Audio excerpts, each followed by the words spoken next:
singkat ini mencoba memahami, mendalami makna kurban dalam Al-Quran. Yang pertama, kita akan menguraikan surat Al-Maidah ayat 27. Tadi sudah dibacakan. Ayatnya adalah, dan ceritakanlah Nabi Muhammad dengan sebenarnya kepada mereka tentang kisah dua putra Adam, yaitu Qabil dan Habil. Ketika keduanya berkurban, maka kurbanlah seorang dari mereka berbuat, yaitu korban Habil, diterima, dan yang lain, yaitu korban Qabil, tidak diterima. Lalu dia, Qabil, berkata, sungguh aku pasti membunuhmu. Dia, Habil, berkata, sesungguhnya Allah hanya menerima amal dari orang yang bertakwa. Apa makna kurban sampai di sini? Sampai di sini adalah kurban terbentuk dari 3 huruf, qaf, ra, ba. Bisa diucapkan kurba yang artinya dekat. Kalau dalam kata kerja itu qarraba, itu mendekat, atau aqarraba itu berusaha untuk mendekat. Nah, di sini kita digunakan pada ayat ini id qarraba qurbanan. Ketika Qabil dan Habil berusaha untuk mendekatkan dirinya kepada Allah dengan berkurban. Jika kata kurban ini adalah terbentuk dari kata dekat, yaitu upaya untuk dekat diri kita dengan Allah. Inti kurban adalah upaya manusia dekat dengan Allah. Kenapa harus dekat? Karena Allah sangat dekat dengan manusia dan tidak pernah mengubah posisinya. Hanya manusia saja sering menjauh dengan tidak beriman, sering menghindar dengan kemaksiatan, sering bersikap mendua dengan kemusyrikan, sering menodai perasaan dekatnya dengan berbuat maksiat. Nah, sekarang mendekat itu dengan beriman, mendekat itu dengan beribadah, mendekat itu dibuktikan dengan kerelaan hati untuk berkorban. Sekarang, kenapa dua putra Adam ini dilukiskan? Yang satu diterima, yang satu ditolak. Perlu kita telaah. Ini menurut beberapa ulama tafsir yang saya akan ringkaskan. Nah, Qabil itu pekerjaannya sebagai petani, sedangkan Habil pekerjaannya sebagai peternak. Keduanya bermitra. Sampai sekarang pertanian dengan peternakan itu kolaborasi. Nah, yang membedakan adalah kualitas hati. Qabil ketika diperintahkan oleh ayahnya untuk berkorban itu setengah hati, sedangkan Habil itu dengan tulus, namanya ikhlas atau mukhlisin. Tuh, jadi ini yang menentukan adalah kualitas hati. Qabil ogah-ogahan, sedangkan Habil penuh semangat ketika berkorban. Qabil memilih yang paling buruk dari hasil pertaniannya karena dia sebetulnya hatinya menolak, terpaksa, tidak tulus, dalam tekanan. Karena itu hatinya tidak terlibat. Sebut kita setengah hati. Ketika memilih hasil pertaniannya, dia pilih yang paling jelek. Sedangkan Habil sebagai peternak, dia pilih hewan yang sehat, hewan yang berkualitas, yang sudah cukup umur, yang berbobot. Makanya sampai sekarang yang disyariatkan adalah berkorban dengan hewan, karena itu yang diterima pada saat si Habil berkorban dengan ternak. Tuh, makanya Allah atau kubilan min ahadihima, diterima dari salah seorang mereka, wala taqabbal min al-akhar, dan tidak diterima dari yang lain. Oleh sebab itu ketika kita berkorban harus atas dasar iman, atas dasar ketaatan, atas dasar kepatuhan, atas dasar ketulusan, atas dasar mengharap keridhaan Allah, mendekat kepada Allah dengan total, lalu memilih hewan kurbannya yang dibeli dengan uang halal, hewannya yang sehat, memenuhi syarat-syarat yang ditentukan oleh bidang ahli, yaitu dinas peternakan. Nah itu. Nah sekarang kenapa mobil tadi karena hatinya sakit, lalu benar apa? Penyakit itu akan melahirkan penyakit, sedangkan keikhlasan akan melahirkan keikhlasan. Maka mobil tumbuh penyakit yang kedua, iri.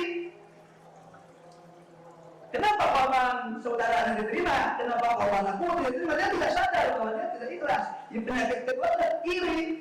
Itu dampak dari hati yang kotor. Jadi iri. Iri ini cuma lebih. Satu iri karena kurbannya tidak diterima. Dua, ada pengalaman pribadi. Nabi Adam, ibu Hawa setiap melahirkan kembar dan tidak boleh nikah dengan kembarannya langsung, harus silang. Nah, si Qabil tidak bisa menerima aturan ini karena pasangan yang dijodohkan oleh ayahnya tidak cantik, sementara yang kembaran dengan dia cantik. Jadi dua penyakitnya, satu iri, dua adalah tidak pas soal cinta. Apa dampak berikutnya? Membunuh. Jadi merembet. Tindakan kriminal pertama membunuh. Maka pembunuhan pertama itu adalah pembunuhan yang dilakukan oleh Qabil terhadap Habil. Nah penyakit ini terus menular kepada keturunan Adam. Kalau tidak diselesaikan dengan iman, tidak diselesaikan dengan ketulusan, tidak diselesaikan dengan penyakit jiwa, penyakit ini akan terus. Sejarah kriminal itu sejarah yang sebuah usia manusia. Ternyata tidak sampai di situ. Qabil ini begitu dia berhasil mengumpulkan saudaranya karena mendapat pelajaran dari Allah lewat burung gagak. Tapi dia sendiri jadi sumber masalah. Ketika meninggal, oleh anak-anaknya tidak dikuburkan, tapi dibuatlah bangunan. Sejak itulah Qabil jadi kuburan pertama yang disembah oleh manusia. Merembet. Dampaknya Qabil adalah jadi manusia kuburan pertama yang disembah oleh manusia. Bukan menyembah Allah. Kalau ziarah boleh dikubur, tapi kalau menyembah Allah kan syirik. Terjadilah penyimpangan yang merembet. Nah, oleh sebab itu kita berusaha untuk mengikis itu semua. Jadi kurban itu strategis. Nah, sekarang kita akan coba hubungkan ini tafsir ringkas dengan surat Al-Hajj ayat 37 tadi. Bismillahirrahmanirrahim.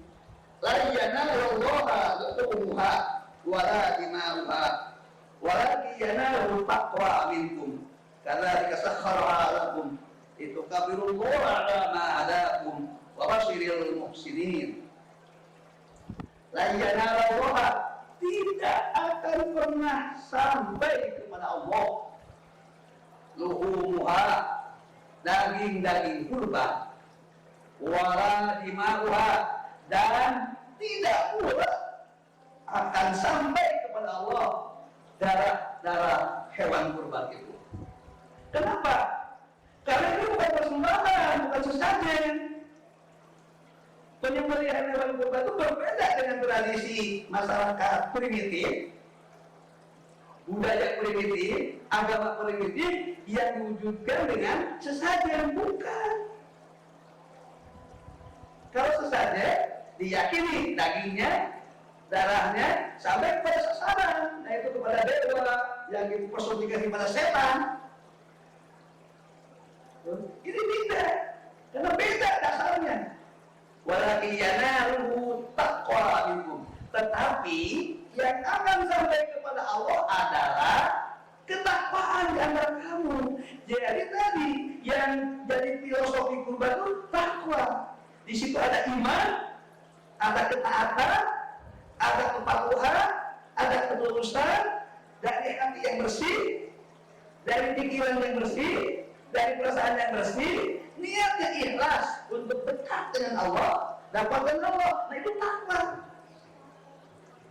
Jadi mulai dari tadi bukan takwa jangan sampai.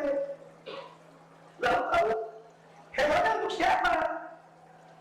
Hewannya dimakan. Yang berkurban boleh memakan, yang menerima kurban memakan. Bahkan sebaiknya dalam kurban itu ada spirit untuk kolaborasi antara yang berkurban dengan yang menerima kurban bersama-sama untuk makan sebagai rasa bersyukur. Litukabirullah ala ma hadakum, supaya kalian mengagungkan Allah dengan takbir. Karena selama 4 hari ini kan terus takbir terus. Hari ini tanggal 11, tanggal 12, tanggal 13 itu takbir syiar untuk Allah. Nanti tengah-tengah takbir ada silaturahim, ada kebersamaan, ada rasa syukur, ada rasa gembira terhadap bentuk ketakwaan yang ke samping, yaitu membangun kerusian. Bahwa sekarang kita sedang kena musibah, tidak bisa sepenuhnya terlaksana, tidak apa-apa. Ini kondisi ini kalau kondisi normal. Dalam kondisi sedang menghadapi COVID-19, ya tentu tidak seluruhnya bisa terlaksana. Ini kondisi darurat, tidak terlaksana. Tapi dalam kondisi normal seperti itu. Jadi yang berkurban boleh mengambil, tapi ada kuota. Rasulullah menetapkan tidak boleh lebih sepertiga. Tidak sampai sepertiga lebih baik. Tidak mengambil juga boleh, tapi kalau mengambil ada tujuan, yaitu membangun kolaborasi. Allahu Akbar, Allahu Akbar, Allahu Akbar, walillahil hamd.